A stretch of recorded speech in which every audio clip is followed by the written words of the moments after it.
بچه امروز اومدم بهتون بگم که چه گانی بهتر از 117 هستش. قبل از اینکه شروع کنیم لایک و فالو رو یادتون نره. بریم که با هم شروع کنیم.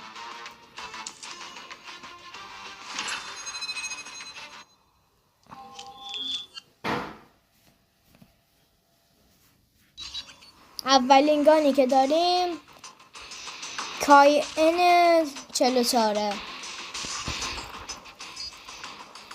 که این قشنگ صاف وقتی نشونه بگیرید میذاره، دقت بالایی هم داره. گان بعدی که میخوام بهتون معرفی کنم گان اودنه که دقت خیلی بالایی داره. توی بتل رویال